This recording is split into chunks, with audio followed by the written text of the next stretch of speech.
Pam Bondi kept her tone steady. She didn't have to shout. One line directed at Hillary Clinton was enough to halt the broadcast in its tracks. The studio lights blazed too intensely for ease. But that was intentional. Under that glare, no one could conceal a hesitation and grin.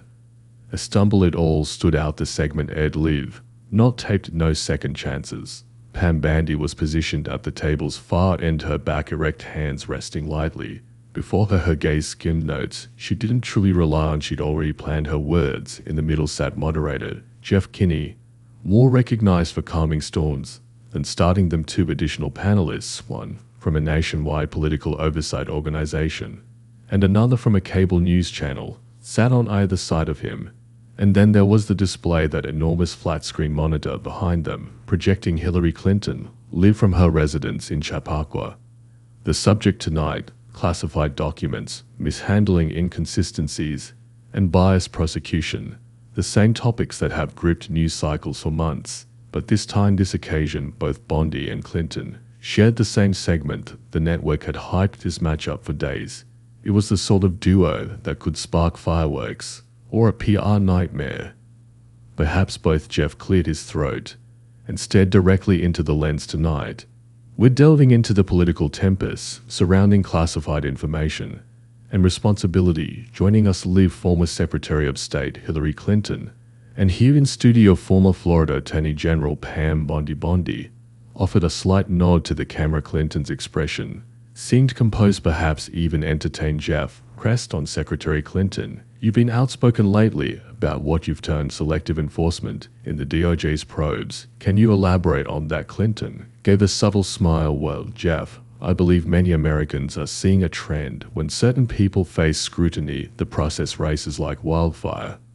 But when it involves others, those near it, to influence, the rules seem to blur. I've said from the start, transparency should be universal." Bondi remains still. "Not yet. Not even a flicker." Clinton continued, her voice polished but pointed. "What troubles me isn't merely the presence of classified documents in someone's home or workspace. It's the inconsistency, the media uproar over one case, and the near silence over others. We're turning legal matters into political tools.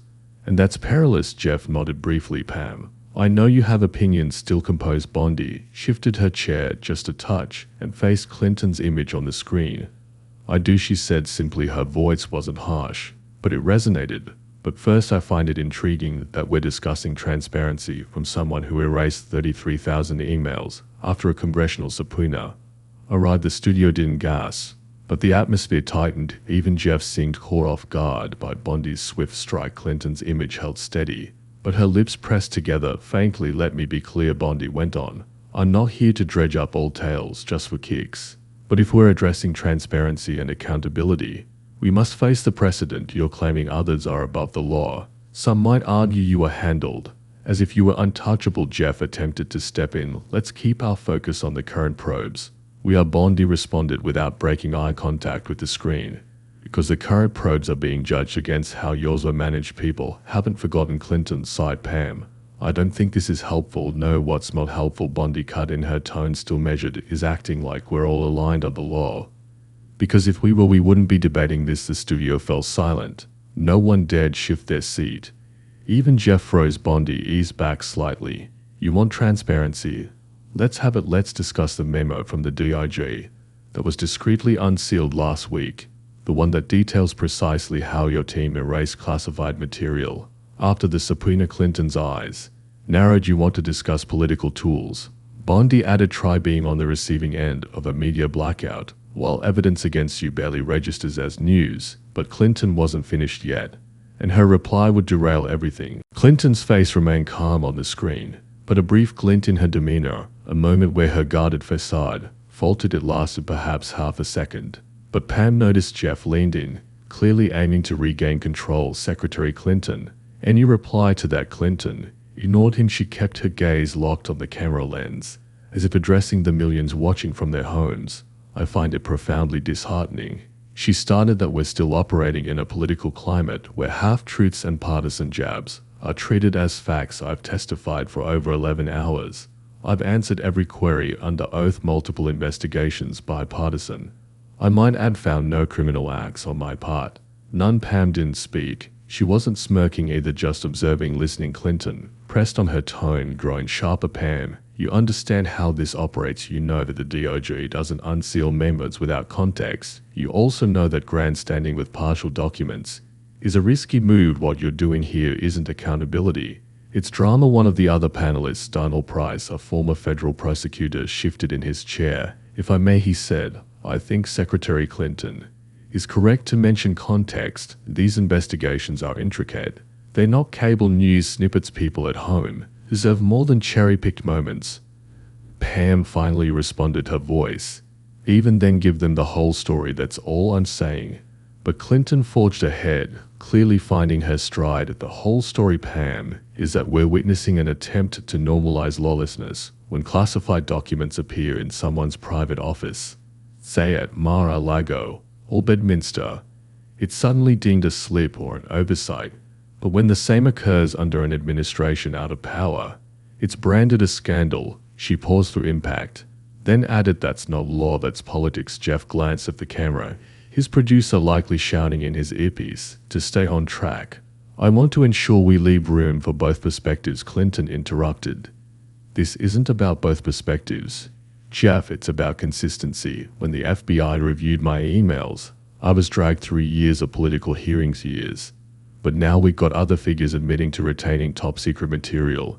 And some folks in this room want to act like it's apples and oranges. Pam finally turned to Jeff. May I reply now? Briefly, he said, visibly tense. But Clinton held firm. No, wait.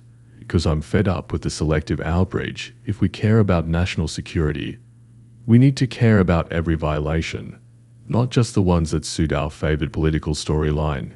The other panelist nodded. That's reasonable. Pam stayed quiet for another moment. Then she slowly leaned forward, placing her hands on the table.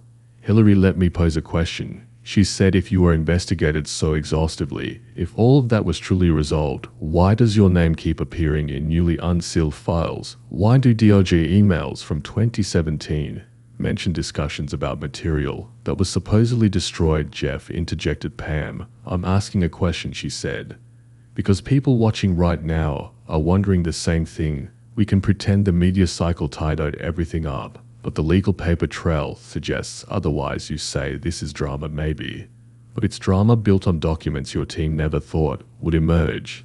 There was a pause on the line. Clinton didn't answer right away. For the first time in the broadcast, she seemed to weigh her words carefully.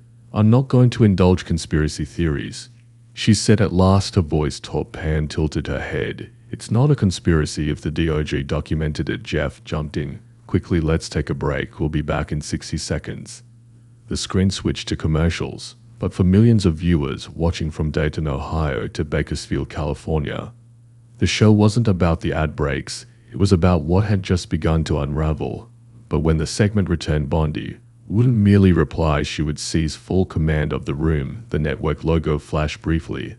Then the screen reverted to the studio. Jeff leaned forward with a smile that didn't touch his eyes. Welcome back, he said swiftly. We're resuming tonight's discussion on classified documents and accountability with former Secretary of State Hillary Clinton and former Florida Attorney General Pam Bondi.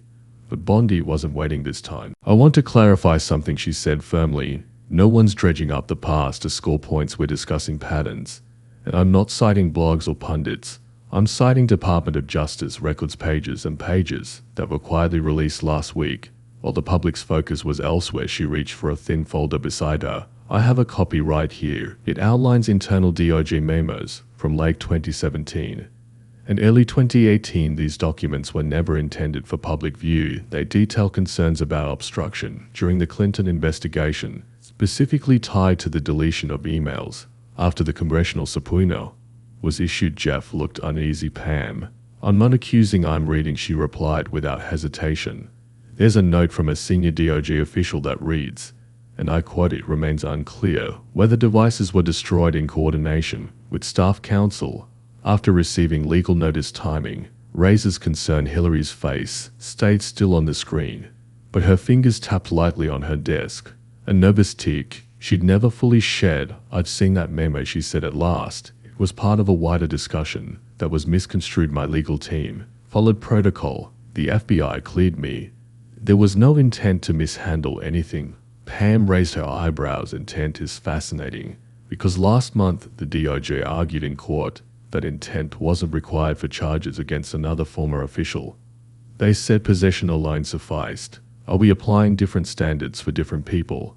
Or are the rules meant to apply to all? Darnell chimed in from across the table. Pam, we must be cautious. Legal standards shift and context. His key. Pam turned to him. Absolutely. But what's risky is pretending they only shift one way when one person gets every benefit of doubt, while another is condemned before charges are even filed. People lose faith, and when faith crumbles, democracy doesn't flex, it breaks. Jeff tried to redirect. Let's return to the broader topic.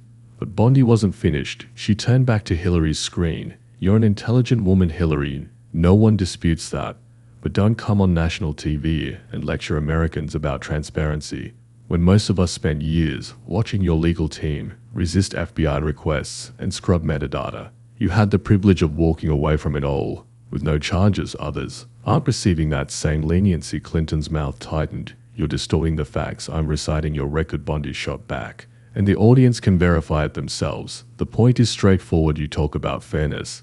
Let's talk about the Navy sailor who served time for taking 6 photos inside a classified area on a submarine. No intent to leak, no threat to national security, just an error. He lost everything. She paused, letting that sink in. Meanwhile, you had classified documents sitting on a private server in a house that wasn't even secured under federal guidelines, and yet you're sitting here saying the system isn't fair enough to you. There was no applause.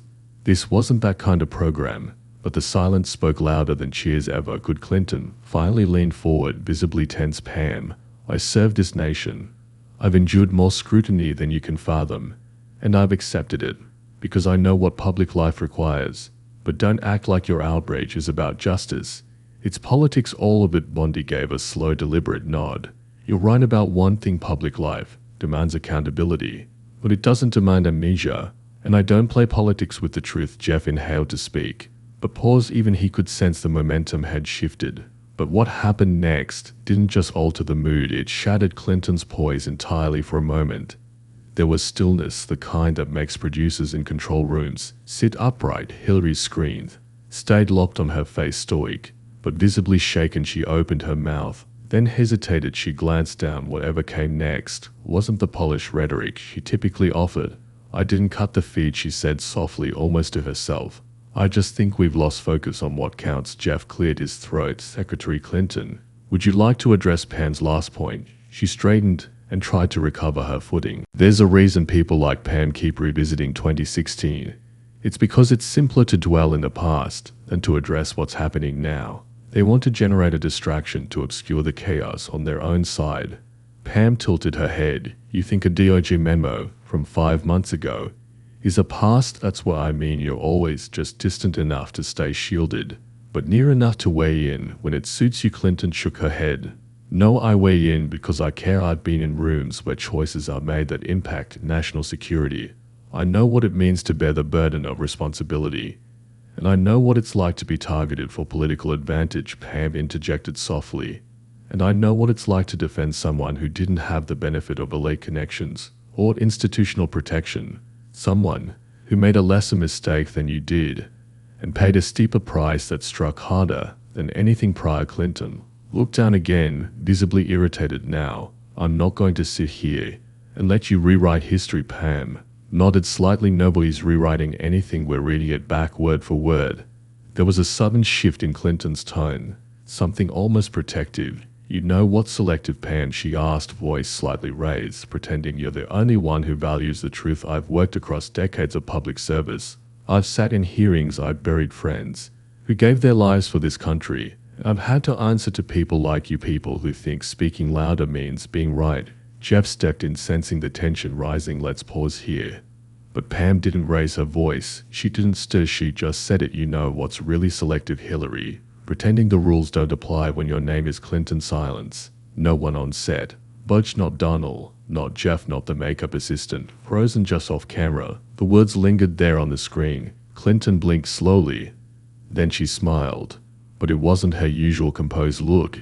It was stiff, false, almost weary. Old news, she muttered under her breath. What was that? Jeff asked, leaning in.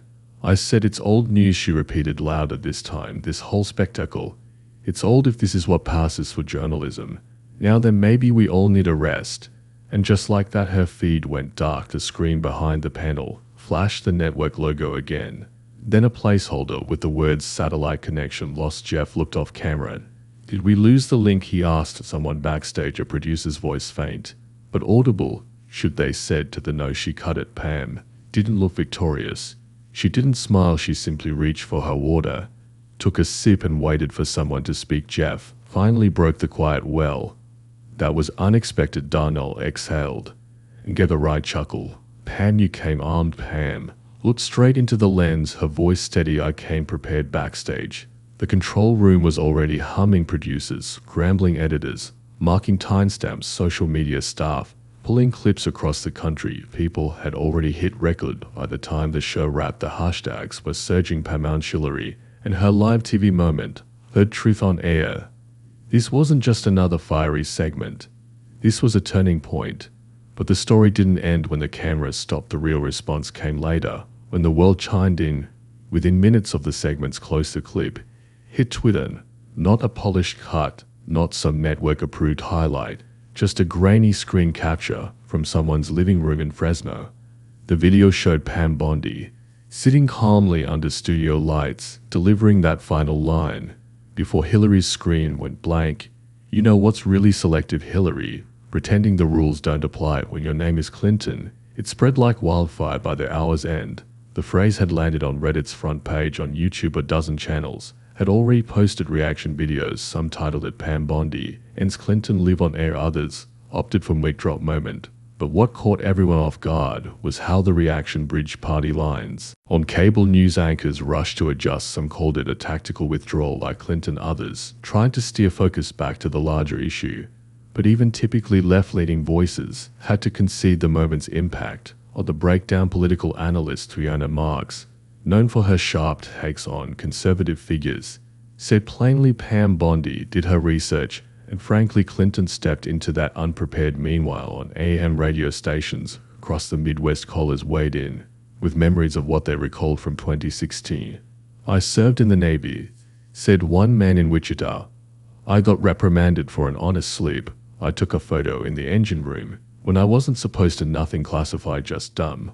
But I still got written up and had to explain myself to 3 levels of command. You're telling me she can erase files and then talk about fairness at a diner in Lubbock?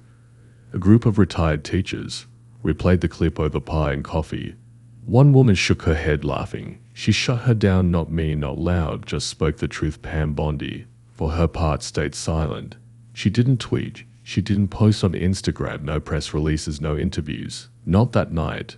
But people noticed that quiet spoke louder than any follow-up remark. Meanwhile, Clinton's team was in overdrive. Her spokesperson issued a brief statement, calling the segment a staged ambush designed for clicks. But it didn't matter, the narrative had already pivoted. What really fanned the flames came the next morning at 7:14. An independent journalist from Des Moines tweeted screenshots of a document Pam had cited, one showing DOJ staff raising concerns about device destruction timelines. That tweet alone garnered over 90,000 likes in 4 hours. Then came the fact-checkers CNN and Reuters, and even PolitiFact dug into Pam's claim about the Navy sailor and found it true. He had indeed served a 1-year sentence for 6 personal photos. No leaks, no criminal intent, just photos. The comparison hit hard in Bakersfield. A 64-year-old truck mechanic named Calvin sent a video to his daughter showing Bondi's quote, "Say what you want about her," he said, pointing to the screen. But this lady is the only one who made sense last night. The mood was shifting, not in a grand historic sweep, but in the subtler, more lasting way. Opinions harden when someone voices what others have been struggling to express for years. It wasn't about right versus left. It wasn't about 2016 or 2024. It was about fairness, about the way people instinctively sense when something feels off, and finally hearing someone say it aloud. Back in the studio, producers were already discussing reruns. The network's website saw a traffic surge it hadn't seen since the election. Calls poured in, some praising, some furious, but none neutral. Pam Bondi had struck a chord but beneath the trending hashtags and media spins ascended a deeper dialogue was starting, one that couldn't be turned off with the remote. The headlines eventually faded, the trending tags slipped away, replaced by the next outrage, the next soundbite. But in places like Topeka, Fort Collins, and Spokane, people were still discussing what had happened, not just because of who said what, but because for once someone on live television had skipped the charade. Pam Bondi didn't yell, she didn't pound a fist or toss out slogans. She just said what many Americans had been thinking for years without apology. Without a nod to her own side. That moment, that stillness before Clinton cut her feed, hit a deeper note at Roosevelt Community College. And Selena's professor, Donna Welk, raised it during her media ethics class. She posed a question to her students. When someone pierces silence with truth, why does it feel so uncommon?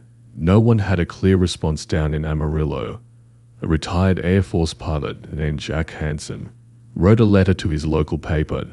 Not angry, just reflective. He wrote, "When I was 24, I lost a friend. Because of a paperwork mistake involving classified documents, it cost him his job and his pension. I've never forgotten that. So when I see someone hold a former Secretary of State to the same standard, it doesn't feel political, it feels like justice taking a moment to breathe." And that was at the breath. For years, there had been this quiet, overlooked feeling that the powerful played by different rules, that accountability was for the middle class, for those without a press secretary, not for those with security details and book deals. Pam Bondi's moment wasn't explosive because it was dramatic. It wasn't a gotcha. It was precise, it was clear. And that's what made it endure. Even people who didn't support her politically had to admit she didn't lie, she didn't distort, she read from documents anyone could find. And when Clinton accused her of playing politics, she didn't waver. She just let the record stand. The lesson wasn't that Hillary Clinton was wicked or corrupt or beyond saving. That's not what Pam said. The lesson was plain. Her accountability should not be optional when someone like Bondi, with a legal background and a history of public service, calmly presents facts before millions, and those facts unsettle someone powerful enough to vanish mid-segment. People pay attention. A construction worker in Reno summed it up on a local call-in show. "Man, I don't even follow this stuff like that. But that lady," she said, "well, I've been thinking, if I mess up at work, I get fired. If I delete files, I get sued. Why is it different for them?" People weren't citing policy, they were citing fairness. And in a media landscape ruled by spin, outrage, and endless disclaimers, that night offered something different. Clarity. For years, newsrooms had conditioned people to expect fluff, two sides, shouting, commercial breaks, manufactured fury. But that segment broke through it, forced people to see past the clamor and ask themselves, who's being truthful here? It wasn't just about the past, it wasn't just about Hillary. It was about a system of accountability that had too many exceptions and too few justifications. Back at the studio, producers reviewed the episode repeatedly, not just because it drew ratings, but because they knew they'd witnessed something genuine. Not every moment in television feels like history, but this one did. Pam didn't issue a follow-up statement. She didn't appear on late-night shows or cable talk panels. She just returned to work. But the clip lived on, and more crucially so did the question. If fairness is real, why does it feel so rare when it finally appears? But before we wrap, there's one more thing to note, because the takeaway here is bigger than two names on a screen. There's something about live TV that makes people hear differently. Maybe it's the immediacy, maybe it's knowing there are no retakes, no polished cuts. What's said is said, what's felt is real. And that's what made that night significant. It wasn't about choosing a side. It wasn't even about winning a debate. It was about someone finally holding a mirror to power and refusing to let it look away, not through yelling, not through slander, but by pointing to the facts that had been buried under years of spin and distraction. Pam Bondi didn't go on air to be popular. She didn't try to cushion the impact. She didn't need to, because truth doesn't need embellishment. It just needs room. And that's the part that resonated with people in Clovis, New Mexico. A single mom named Rennie sat with her teenage son that night, watching the segment in their kitchen. The dishes weren't done, the TV was too loud. When Pam spoke, they both paused what they were doing. Her son asked, "Why is she talking like that?" "She's not mad," Rennie replied without thinking. "Because she's not trying to be right. She's trying to be honest." That's what this story gave people: honesty, without showmanship, courage, without theatrics. And yes, the facts mattered: the DOJ memos, the email controversy, the old investigations that never fully closed. But what mattered even more was how it was all exposed calmly, openly, in public sight. For so long, people have been told that truth is complex, that fairness is fleeting, that politics is just a game. And if you're not on the right team, you don't get to play. But here's the reality: justice doesn't have a party integrity, doesn't wear a campaign pin. And when someone speaks with both, it doesn't matter who's across from them. It matters what they're willing to say. Pam Bondi said the thing no one wanted to voice aloud, that people are tired of pretending the rules only exist for some, that apologies without consequences are hollow, and that the past isn't behind us if it still shapes how justice is dispensed today. That moment reminded viewers they're not crazy for noticing the hypocrisy. They're not paranoid for asking questions. They're not wrong for wanting the same rules to apply to everyone, even those with big names and long careers. If nothing else, the story gave people permission to expect more truth, more accountability, more leaders willing to face tough questions without walking away when things get tough. Because in the end, that's where change begins, not in a courtroom, not in a newsroom, but in the quiet moment when someone decides to stop pretending. So if you took anything from that moment, let it be this: don't hesitate to speak. When the room falls silent, don't let titles or legacies stop you from asking the hard questions.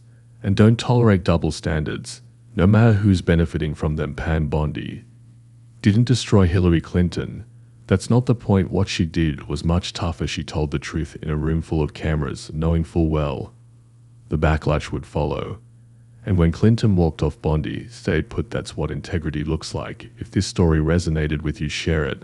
Not because it's viral, but because it reminds us what honesty actually sounds like. Because someone in your life might need that reminder too.